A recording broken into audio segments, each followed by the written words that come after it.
Vocês não vão acreditar no que vou contar. Meu marido desapareceu por 20 anos. Simplesmente sumiu, sem rastro, sem explicação, sem despedida. E quando ele voltou, quando ele voltou, descobri uma verdade que mudou tudo o que eu pensava saber sobre minha própria vida. Meu nome é Maria Santos, tenho 63 anos, e esta é a história mais estranha e ao mesmo tempo mais bonita que já vivi. Uma história que me ensinou que às vezes o amor verdadeiro precisa tomar decisões impossíveis. Era uma terça-feira comum de março de 2003. Lembro-me como se fosse ontem. João, meu marido há 25 anos, saiu de casa às 7 da manhã como sempre fazia para trabalhar na oficina mecânica. Beijou minha testa, como todos os dias, e disse: "Até logo, meu amor. Hoje vou chegar mais cedo, vamos jantar juntos." Essas foram as últimas palavras que ouvi dele por 2 décadas. Quando chegaram 6 da tarde e ele não voltou, comecei a me preocupar. João era um homem de hábitos, pontual como um relógio suíço. Às 7, liguei para a oficina. Seu sócio, Antônio, me disse que João havia saído na hora do almoço e não voltou mais. "Deve ter tido algum imprevisto, Dona Maria. O senhor João é responsável, deve ter alguma explicação." Mas não havia explicação. Passou a noite, passou o dia seguinte. No terceiro dia, registrei o desaparecimento na polícia. O delegado, um homem já cansado de tantos casos, me olhou com aquela expressão que eu aprenderia a odiar, uma mistura de pena e ceticismo. "Dona Maria, o senhor João não levou nada? Roupas, documentos, dinheiro?" "Não, nada. Tudo dele está aqui em casa. Até a carteira estava na gaveta." Ele fez algumas anotações. "A senhora tem certeza de que não havia nada diferente no comportamento dele? Dívidas? Outra mulher?" Senti como se tivessem me dado um soco no estômago. João? Impossível. Éramos um casal unido. Sempre conversávamos sobre tudo. Ele me amava. Eu tinha certeza disso. Tinha, né? Os primeiros anos da busca. Os primeiros anos foram os piores. Não dormi direito por meses. Ficava acordada esperando ouvir o barulho da chave na porta, seus passos no corredor, sua voz me chamando de "meu benzinho", como sempre fazia. Contratei um detetive particular com as economias que tínhamos. Sebastião Ferreira era seu nome, um homem magro e silencioso que prometeu deixar pedra sobre pedra para encontrar João. Durante 6 meses, ele investigou tudo: hospitais, necrotérios, rodoviárias, aeroportos. Conversou com todos os amigos de João, com parentes distantes, até com pessoas que mal conhecíamos. Nada. João tinha simplesmente se evaporado. "Dona Maria", me disse Sebastião no nosso último encontro, "em 30 anos de profissão, nunca vi um caso assim. É como se seu marido nunca tivesse existido após aquele dia de março." Aquelas palavras me assombraram por anos. Meus filhos, Carlos e Ana, já adultos e casados, tentavam me convencer a seguir em frente. Ana, sempre mais direta, chegou a sugerir que eu declarasse João como morto presumido após alguns anos. "Mãe, a senhora precisa viver sua vida. Talvez ele tenha tido um acidente, perdido a memória, sei lá. Mas ficar esperando dessa forma está fazendo mal para a senhora." Mas como seguir em frente quando metade do seu coração sumiu sem deixar rastro? A comunidade e os boatos. Nossa cidade pequena, São Benedito do Campo, não sabia lidar com mistérios. Em pouco tempo, começaram os boatos. Alguns diziam que João tinha dívidas com agiotas e fugiu. Outros sussurravam que ele tinha uma segunda família em outra cidade. Os mais criativos inventavam histórias sobre tráfico de drogas ou envolvimento com criminosos. Eu ouvia tudo em silêncio, mas por dentro morria um pouco a cada invenção. Conhecia meu marido há mais de 25 anos. João era mecânico, sim, mas também era poeta. Escrevia pequenos versos para mim, cuidava de um jardim nos fundos de casa, ajudava vizinhos sempre que precisavam. Não era homem de vícios ou segredos sombrios, ou pelo menos era o que eu pensava. Dona Celeste, nossa vizinha de 80 anos, foi a única que sempre me apoiou. "Maria, minha filha, eu conheço o homem quando vejo um. João te amava de verdade. Eu via nos olhos dele quando olhava para você. Homem apaixonado não abandona mulher assim, não.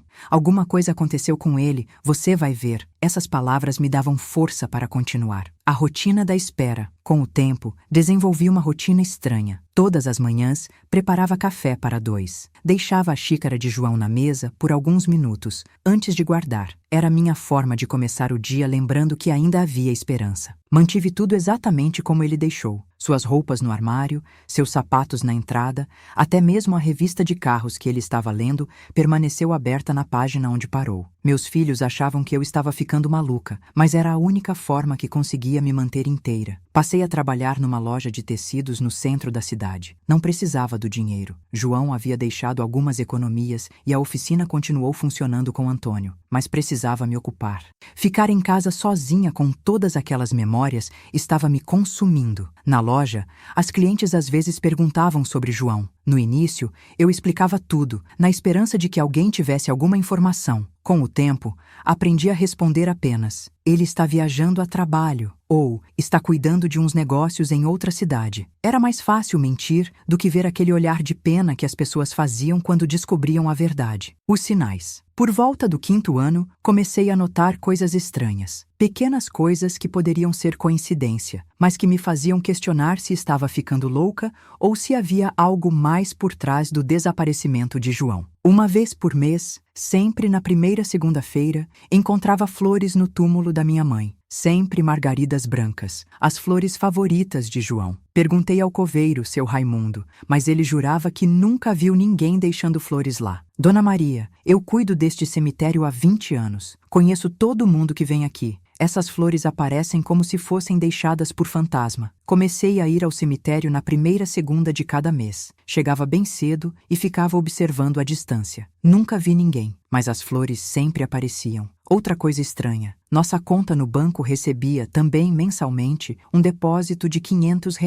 sempre no mesmo dia, sempre o mesmo valor. Quando questionei o gerente, ele me mostrou que o dinheiro vinha de uma conta em nome de João dos Santos. Mas não era a conta do meu marido. Era de um João dos Santos de outra cidade, que, segundo o banco, não existia nos registros. É muito estranho, Dona Maria. É como se a conta tivesse sido criada especificamente para esses depósitos. A investigação pessoal. No 7º ano, decidi investigar por conta própria. Se a polícia e o detetive não conseguiam encontrar João, talvez eu conseguisse. Afinal, quem melhor que uma esposa para conhecer os hábitos e preferências de um homem? Comecei a refazer todos os caminhos que João costumava fazer. Visitei cada lugar que ele frequentava, conversei com cada pessoa que ele conhecia. Foi durante essas investigações que descobri algo que me deixou intrigada. Pedro, o dono do bar onde João às vezes tomava uma cerveja após o trabalho, me contou algo curioso. Dona Maria, nos últimos meses antes de sumir, seu João andava muito pensativo. Várias vezes o vi olhando para o celular com cara preocupada. Uma vez perguntei se estava tudo bem e ele me disse: Pedro, às vezes um homem precisa fazer escolhas muito difíceis. Aquilo mexeu comigo. Que escolhas difíceis João estaria enfrentando? Por que não conversou comigo sobre isso? Continuei investigando e descobri mais coisas estranhas. João havia consultado um médico em outra cidade 3 semanas antes de desaparecer. Consegui o nome do doutor através de muito esforço e viajei até lá. Dr. Henrique Miranda era oncologista. Meu coração quase parou quando soube disso. João estava doente? Por que não me contou? Tentei conversar com o médico, mas ele alegou sigilo médico e não podia me dar informações. Posso apenas dizer, senhora, que seu marido é um homem muito corajoso.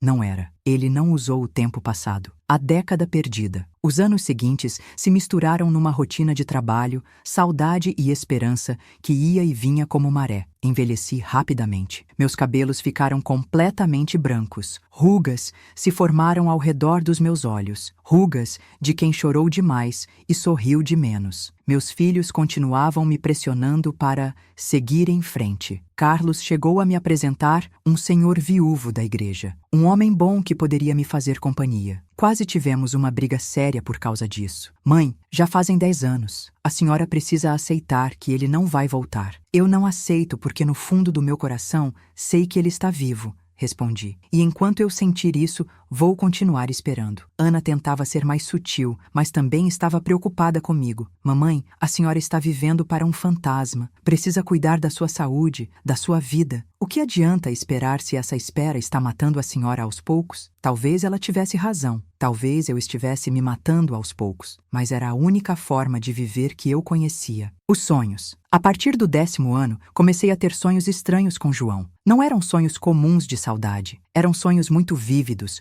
onde ele me falava coisas específicas. Num desses sonhos ele me disse: Maria, meu amor, eu estou bem. Não posso explicar agora, mas um dia você vai entender. Continue cuidando das margaridas no jardim. Acordei sobressaltada. Margaridas? João nunca demonstrou interesse especial pelas margaridas do nosso jardim, mas no sonho, ele foi muito específico sobre elas. No dia seguinte, fui examinar as margaridas nos fundos da casa. Estavam lindas, floridas, muito bem cuidadas. Estranhamente bem cuidadas para plantas que eu mal regava direito. Foi aí que percebi. Alguém estava cuidando do jardim. A terra estava sempre úmida, as plantas podadas, sem ervas daninhas. Como isso era possível? Instalei uma câmera escondida apontada para o jardim. Por 3 semanas, nada. Na 4ª semana, finalmente capturei algo. Uma sombra se movendo no jardim durante a madrugada, sempre por volta das 3 da manhã. A imagem não era clara o suficiente para identificar quem era,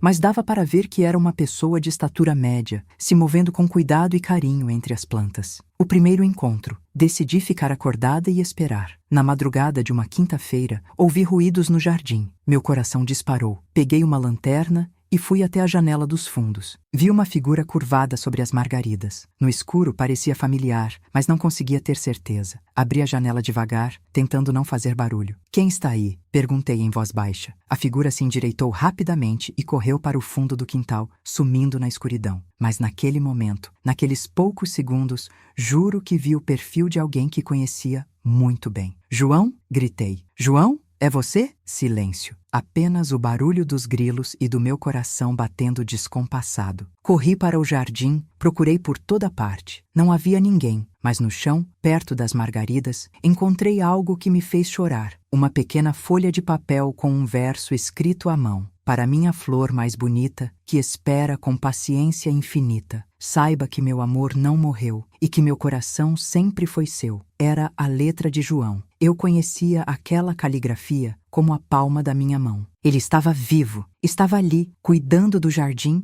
deixando sinais para mim. A busca intensificada. A partir daquela noite, minha vida mudou completamente. João estava vivo, estava por perto, mas por algum motivo não podia se aproximar abertamente. Por quê? Passei a dormir pouco, sempre alerta para qualquer movimento no jardim. Instalei mais câmeras, mas ele era esperto. Sempre conseguia evitá-las ou aparecia em ângulos onde não era possível identificá-lo claramente. Os bilhetes começaram a aparecer com mais frequência. Sempre versos de amor, sempre com caligrafia dele, sempre me pedindo para ter paciência e prometendo que um dia me explicaria tudo. Meu amor verdadeiro. Como é difícil ficar longe, mas às vezes o amor sincero precisa se esconder nas sombras. Guardei todos os bilhetes numa caixinha especial. Eram minha prova de que não estava ficando louca, de que João realmente estava vivo e por perto. Comecei a deixar bilhetes para ele também, junto às margaridas. João, meu amor, eu sei que você está aí. Não sei por que não pode voltar para casa, mas saiba que te amo e que vou esperar o tempo que for preciso. Volte para mim quando puder. Os bilhetes que eu deixava sempre desapareciam na noite seguinte,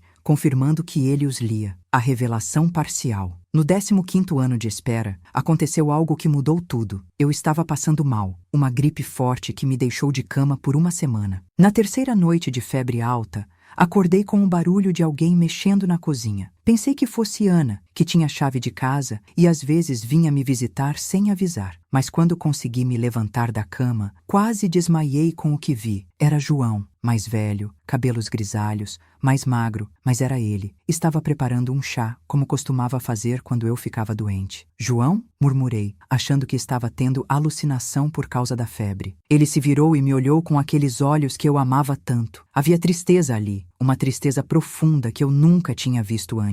Maria, meu amor, disse ele se aproximando. Você precisa descansar. Está com muita febre. Você é real? É mesmo você? Perguntei, estendendo a mão para tocá-lo. Ele segurou minha mão. Estava quente, real, viva. Sou eu, sim, mas não posso ficar. Vim porque soube que você estava doente. João, onde você esteve todos esses anos? Por que me abandonou? Por que não explicou nada? Vi lágrimas nos olhos dele. Eu nunca abandonei você, Maria. Nunca. Tudo o que fiz foi por amor a você, mas ainda não posso explicar. Em breve, você vai entender tudo, eu prometo. João, por favor, não vá embora de novo. Fica comigo, não importa o que aconteceu, nós podemos resolver juntos. Ele beijou minha testa, como fazia todos os dias, antes de ir trabalhar, há 15 anos. Meu amor, você é a mulher mais forte e mais corajosa que conheço. Continue sendo essa mulher guerreira. Continue me esperando só mais um pouco. Quando eu voltar definitivamente, vai ser para nunca mais sair do seu lado. E sumiu de novo. Quando acordei na manhã seguinte, achei que tinha sido delírio da febre. Mas na cozinha havia uma xícara suja na pia e o cheiro do chá que ele havia preparado. A descoberta chocante. Após esse encontro, fiquei ainda mais determinada a descobrir a verdade. Se João estava vivo e por perto, mas não podia voltar para casa, alguma coisa muito séria estava acontecendo. Voltei ao consultório do Dr. Henrique Miranda. Desta vez, estava decidida a não sair de lá sem respostas. Doutor, faz 15 anos que meu marido desapareceu. Hoje descobri que ele está vivo, mas escondido. Pelo amor de Deus, me conte o que está acontecendo. O médico, já mais velho, me olhou com compaixão. Senhora Maria, eu não posso quebrar o sigilo médico, mas posso dizer uma coisa. Seu marido tomou uma decisão muito corajosa e muito difícil. Uma decisão baseada no amor. Que decisão? Doutor, por favor. Ele ficou em silêncio por um longo momento. Seu marido está doente, não é? Perguntei. Estava, ele respondeu. Há 15 anos, ele recebeu um diagnóstico muito difícil. Câncer em estado avançado. Na época, dávamos 6 meses de vida para ele, no máximo. Senti o mundo desabar ao meu redor. Ele me procurou pedindo para não contar nada à senhora. Disse que preferia desaparecer a fazer você sofrer vendo ele morrer aos poucos. Mas ele não morreu, exclamei. Não, foi um milagre da medicina. O tratamento experimental que ele aceitou fazer funcionou, mas foi um tratamento muito longo, muito doloroso, que durou anos. Ele não queria que você passasse por isso. Onde ele fez o tratamento? Em São Paulo, numa clínica especializada. Ficou internado por quase 3 anos, depois passou anos em acompanhamento. Finalmente, as peças do quebra-cabeça começaram a se encaixar. A verdade completa. Armada com essas informações, contratei outro detetive particular. Desta vez, com dados mais específicos, foi mais fácil rastrear o paradeiro de João durante todos esses anos. A verdade era ainda mais complexa do que eu imaginava. João realmente havia sido diagnosticado com câncer avançado 3 semanas antes de desaparecer. O médico havia sido direto, 6 meses de vida no máximo. Mas havia uma possibilidade, um tratamento experimental em São Paulo com apenas 30% de chance de sucesso. João tomou a decisão mais difícil da vida dele, fazer o tratamento sem me contar, para me poupar do sofrimento de vê-lo morrer lentamente. Vendeu todos os bens que tinha, incluindo sua parte na oficina. Pediu empréstimos, fez de tudo para conseguir dinheiro para o tratamento e simplesmente sumiu. Passou 3 anos internado em São Paulo, lutando contra a doença. Foram 3 anos de quimioterapia agressiva, cirurgias, momentos em que quase morreu várias vezes. Mas ele sobreviveu. Quando finalmente se curou, já se passaram 5 anos. João estava diferente, mais magro, marcado pela doença e pelo tratamento. E mais importante, estava sem dinheiro e cheio de dívidas. Ele voltou para perto de casa, mas não conseguiu coragem de me procurar. Como explicar 5 anos de ausência? Como pedir perdão por uma decisão tão drástica? Como voltar para a mulher que abandonou sem explicação? Então ele decidiu ficar por perto, cuidando de mim à distância. Era ele quem cuidava do jardim, quem deixava flores no túmulo da minha mãe, quem depositava dinheiro na conta, com o pouco que conseguia ganhar fazendo serviços esporádicos. Há 10 anos ele vivia assim, num pequeno quarto alugado na cidade vizinha, trabalhando como mecânico autônomo, juntando coragem para voltar para casa. O reencontro. Quando descobri onde João estava morando, não pensei 2 vezes. Peguei o primeiro ônibus e fui atrás dele. A pensão onde ele morava era simples, quase pobre. Perguntei pela senhora que cuidava do lugar onde ficava o quarto do João dos Santos. Ah, seu João, um homem tão bom, sempre ajudando todo mundo aqui. Está no quarto 7, no 2º andar. Subi as escadas com o coração batendo tão forte que achei que fosse ter um infarto. Bati na porta. Quem é? Ouvi a voz que não escutava há 15 anos, mas que reconhecia como se fosse ontem. Sou eu, João. Maria. Silêncio total. Depois, o barulho de alguém se movendo rapidamente dentro do quarto. A porta se abriu devagar. E lá estava ele, meu João, mais velho, mais cansado, mais vivo. Vivo e me olhando como se eu fosse um fantasma. Maria, como você me encontrou? Isso não importa agora, respondi, já com lágrimas nos olhos. O que importa é que eu te encontrei. Ele começou a chorar. Há muito tempo não via um homem chorar daquele jeito, como uma criança perdida. Maria, eu sinto muito. Eu sinto muito por tudo. Eu quis te proteger, mas acabei causando mais dor. Entrei no quarto pequeno e apertei ele nos meus braços. Como havia sentido falta daquele abraço. João, meu amor, você está vivo. É tudo o que importa. Você está vivo e está aqui. Mas eu te abandonei, Maria. Te deixei sozinha todos esses anos. Como você pode me perdoar? Porque eu te amo, João. Porque mesmo sem entender, eu sempre soube no fundo do coração que você não me abandonou por falta de amor. Eu te amo há 40 anos e vou te amar pelos próximos 40. O retorno para casa. Foi preciso muita conversa para convencer João a voltar para casa comigo. Ele se sentia culpado, achava que não merecia perdão, que havia destruído nossa vida. Maria, você virou outra pessoa por minha causa. Olha como você está magra, como envelheceu. Eu fiz isso com você. João, eu envelheci porque o tempo passou. E se fiquei magra, foi de saudade. Mas agora que você voltou, tudo vai ficar bem. E se o câncer voltar? E se eu ficar doente de novo? Então nós vamos enfrentar juntos, como deveria ter sido desde o início. Para o que der e vier, na saúde e na doença. Lembra? Foi isso que prometemos um para o outro. Levei 3 dias para convencê-lo. 3 dias conversando, chorando, relembrando nossa história, planejando nosso futuro. Quando finalmente ele concordou em voltar para casa, senti que estava renascendo. A chegada. Quando chegamos em casa, João parou na porta e ficou olhando tudo com os olhos marejados. Você não mudou nada, disse ele. Como eu poderia mudar? Esta sempre foi nossa casa, esperando você voltar. Ele andou pela casa devagar, tocando os móveis, olhando as fotos, emocionado com cada detalhe que havia deixado para trás. Quando chegou ao quarto, viu que seu lado da cama estava exatamente como ele deixou. Travesseiro no lugar, abajur na mesinha, até mesmo o livro que estava lendo aberto na página onde parou. Maria, você é um anjo. Não sei como conseguiu me esperar tanto tempo. O amor verdadeiro espera, João. E o meu por você é verdadeiro. A readaptação. Não foi fácil nos acostumarmos um com o outro novamente. 20 anos é muito tempo. Éramos pessoas diferentes, marcadas pela vida, pela separação, pelo sofrimento. João estava mais calado, mais reflexivo. A doença e o tratamento tinham mudado ele fisicamente e emocionalmente. Eu também estava diferente, mais independente, mais forte, mas também mais desconfiada. Precisamos reaprender a viver juntos, reaprender a conversar, a dividir o espaço, a ser um casal novamente. As primeiras semanas foram especialmente difíceis. João tinha pesadelos com o hospital, acordava gritando no meio da noite. Eu também ainda acordava às vezes pensando que ele tinha desaparecido de novo. Mas aos poucos, fomos nos reconectando. As conversas ficaram mais longas, os silêncios mais confortáveis. Voltamos a caminhar juntos pela cidade, a cuidar do jardim, a planejar pequenas coisas do dia a dia. A reação dos filhos. Carlos e Ana ficaram chocados quando souberam que o pai havia voltado. A reação inicial foi de raiva. Mãe, como a senhora pode aceitar ele de volta assim? Ele abandonou a família por 20 anos, disse Ana. Pai,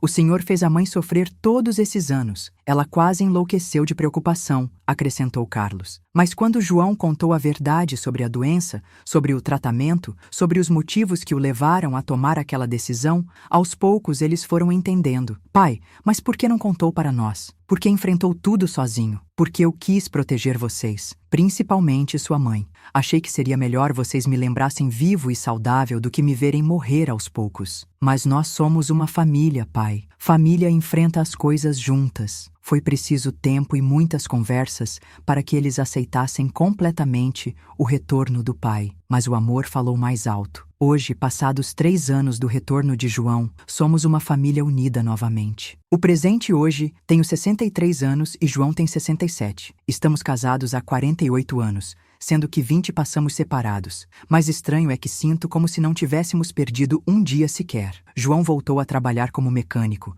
agora numa oficina pequena perto de casa. Diz que não quer mais se afastar de mim nem por um dia que seja. Todas as manhãs, ele ainda me beija a testa antes de sair para o trabalho. E todas as tardes, chega em casa pontualmente às 6, como sempre fez. Cuidamos juntos do jardim, principalmente das margaridas, que agora têm um significado especial para nós dois. São o símbolo da nossa espera, da nossa paciência, do nosso amor que resistiu ao tempo e à distância. As lições. Essa história me ensinou muitas coisas. Primeiro, que o amor verdadeiro às vezes toma decisões que não entendemos na hora, mas que fazem sentido quando conhecemos toda a verdade. João pensou que estava me protegendo. Eu pensava que ele havia me abandonado. Os dois estávamos errados e certos ao mesmo tempo. Ele deveria ter confiado em mim, me incluído na decisão. Eu deveria ter confiado mais no amor que sempre senti que era verdadeiro. Aprendi que a esperança não é tolice quando vem do coração. Durante 20 anos, todo mundo me dizia para desistir, para seguir em frente. Mas meu coração sabia que João estava vivo e meu coração estava certo. Aprendi que perdoar é o ato de amor mais generoso que existe. Quando João voltou, eu podia ter escolhido a mágoa, a raiva, a revolta. Escolhi o perdão e a reconstrução. Foi a melhor decisão da minha vida. O final da história. Às vezes, quando estou sentada na varanda olhando João cuidar das margaridas, penso em como nossa história é estranha e bonita ao mesmo tempo. Quantos casais têm a chance de se reencontrar depois de 20 anos? Quantos têm a oportunidade de reconstruir o amor com a maturidade que só o sofrimento traz? João ainda se sente culpado às vezes. Eu sempre digo para ele: meu amor, o passado é passado. O que importa é que estamos juntos agora e que temos tempo pela frente. E é verdade. Temos tempo, temos saúde, temos amor. Temos uma segunda chance que nem todos têm na vida. Todas as noites, antes de dormir, agradecemos a Deus por estarmos juntos. A carta escondida. Há alguns meses, enquanto arrumava os papéis antigos de João, encontrei algo que mudou ainda mais minha compreensão sobre tudo o que vivemos. Era uma carta, amarelada pelo tempo, escrita pela própria letra dele. Estava escondida dentro de um livro velho de mecânica. A carta era datada do dia antes do seu desaparecimento, 17 de março de 2003. Minha amada Maria, se você está lendo esta carta, significa que tomei a decisão mais difícil da minha vida. Quando você ler isso, eu já terei partido para São Paulo para tentar um tratamento que pode me salvar ou pode me matar. O Dr. Henrique me disse que tenho 30% de chance de sobreviver. São poucas chances, mas são as únicas que tenho. Se eu ficar aqui e não fizer nada, vou morrer em 6 meses. E você vai ter que me ver definhar dia após dia. Não posso fazer isso com você. Você é a mulher mais forte que conheço, mas também é a mais sensível. Sei que ver alguém que ama morrer aos poucos destruiria você por dentro. Prefiro que você me odeie por ter sumido do que ter que me ver partir aos pedacinhos. Se eu morrer em São Paulo, pelo menos você ficará com a lembrança do João saudável, do homem que te amava e que saía para trabalhar todas as manhãs. Se eu sobreviver, juro que vou encontrar um jeito de voltar para você e explicar tudo. Sei que você vai me procurar, sei que vai sofrer, sei que vai achar que eu te abandonei, mas saiba que cada dia longe de você é uma agonia para mim. Estou fazendo isso porque te amo mais que a minha própria vida. Cuide das margaridas por mim. Elas sempre me lembravam de você, delicadas, mas resistentes, com todo o amor que um homem pode ter por uma mulher. João PS. Deixei dinheiro suficiente escondido atrás do quadro da nossa lua de mel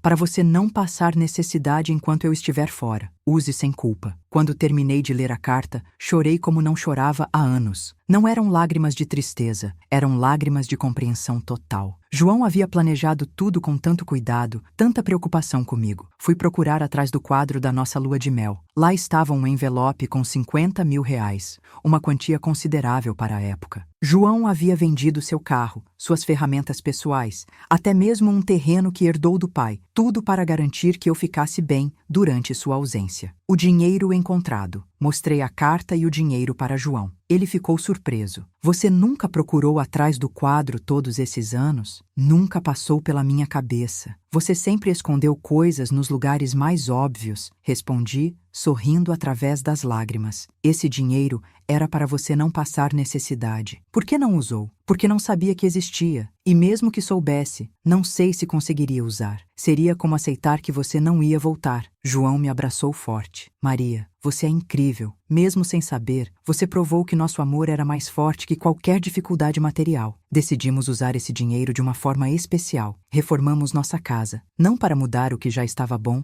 mas para criar novos espaços onde pudéssemos construir novas memórias juntos. A surpresa final, mas a maior surpresa ainda estava por vir. Uma tarde, estava organizando as cartas que João havia me deixado no jardim ao longo dos anos, quando percebi algo estranho. As datas não batiam. Algumas cartas eram de períodos em que, segundo o que descobrimos, João ainda estava internado em São Paulo. Como ele poderia estar cuidando do nosso jardim se estava a 400 quilômetros de distância? Quando questionei João sobre isso, ele ficou vermelho e começou a rir. Maria, tenho uma confissão a fazer. Outra? Brinquei. Nem todas aquelas cartas eram minhas. Fiquei confusa. Como assim não eram suas? Eu reconheço sua letra. Eram da minha letra, sim. Mas eu não estava aqui para escrever algumas delas. João me contou então sobre Antônio, seu ex-sócio na oficina. Durante os primeiros 5 anos do desaparecimento de João, Antônio sabia a verdade sobre onde ele estava e o que estava acontecendo. Antônio? Perguntei surpresa, mas ele me disse que não sabia de nada. Eu pedi para ele não contar, mas também pedi para ele cuidar de você à distância. Foi Antônio quem cuidou do jardim nos primeiros anos,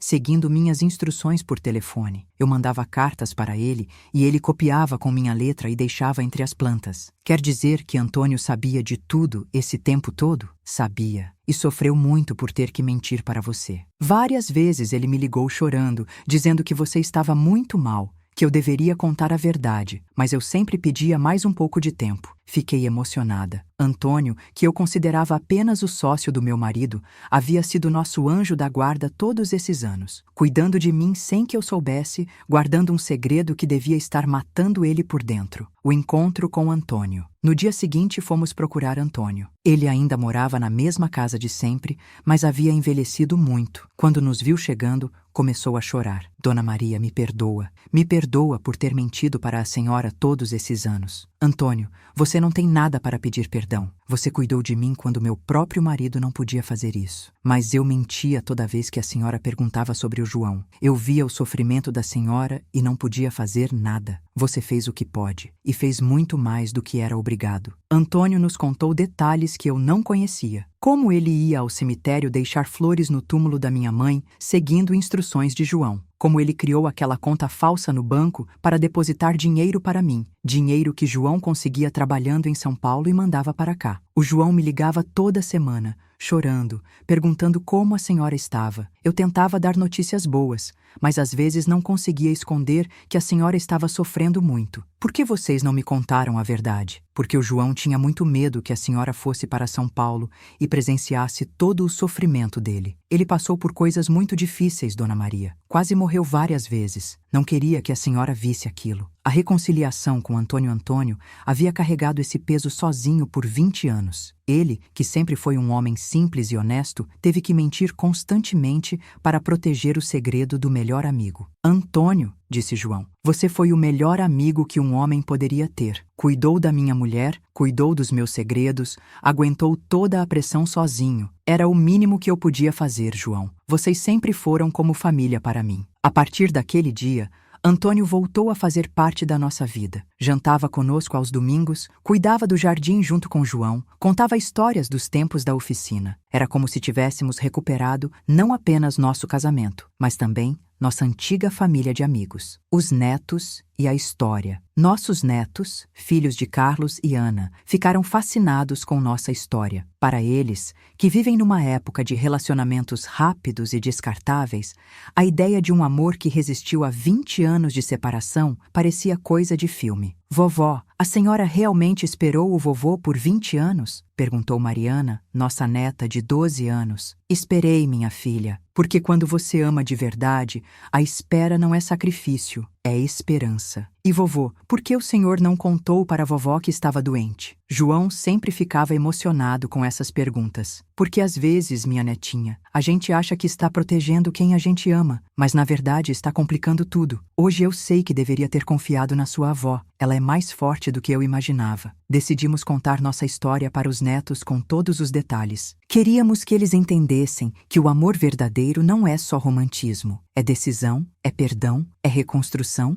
é confiança. As mudanças na cidade Nossa História também mudou algo na cidade. São Benedito do Campo sempre foi um lugar pequeno, onde todo mundo conhece todo mundo. Quando as pessoas souberam que João havia voltado e descobriram a verdade sobre o desaparecimento, muita coisa mudou. Pessoas que haviam espalhado boatos maldosos vieram pedir desculpas. Vizinhos que haviam me dado as costas voltaram a me cumprimentar na rua. A cidade inteira ficou tocada com nossa história. Dona Celeste, nossa vizinha eterna, foi a primeira a comemorar. Eu sempre disse que homem apaixonado não abandona mulher assim. Eu sabia que havia explicação. O pároco da nossa igreja nos pediu para contar nossa história numa missa especial sobre o matrimônio. Foi emocionante ver como nossa experiência tocou outras pessoas, outros casais que estavam passando por dificuldades. O legado da nossa história. Hoje, 3 anos depois do retorno de João, nossa história se tornou uma espécie de lenda local. Casais jovens nos procuram para pedir conselhos sobre relacionamento.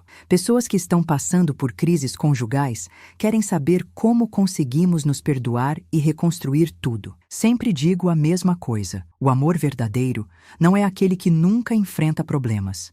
É aquele que encontra forças para recomeçar depois de cada tempestade. João complementa.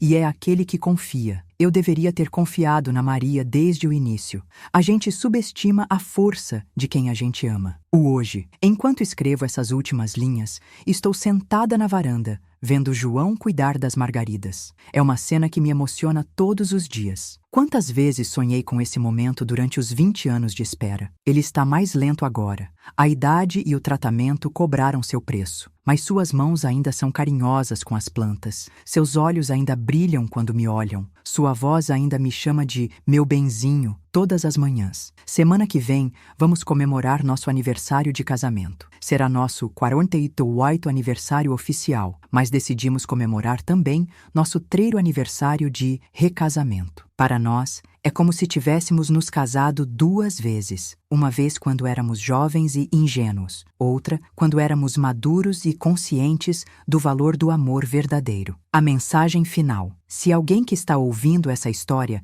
está passando por um momento difícil no casamento, se está perdendo a esperança no amor, se acha que é impossível reconstruir algo que se quebrou, eu digo, não desistam. O amor verdadeiro é raro, mas quando existe, é mais forte que o tempo, que a distância, que os mal-entendidos, que a dor. Às vezes é preciso paciência, muita paciência. Às vezes é preciso perdão, perdão difícil. Às vezes é preciso recomeçar do zero, mas vale a pena. Ah, como vale a pena. João e eu perdemos 20 anos juntos, mas ganhamos uma história que poucos têm o privilégio de viver. Ganhamos a certeza de que nosso amor é real, profundo, verdadeiro. Ganhamos a oportunidade de amar com a sabedoria que só o sofrimento traz. E todas as noites, quando ele me beija a testa antes de dormirmos, eu agradeço a Deus por ter me dado forças para esperar, por ter me dado um coração que soube reconhecer o amor verdadeiro e lutar por ele. Esta é a nossa história. Uma história de amor, de separação, de espera, de perdão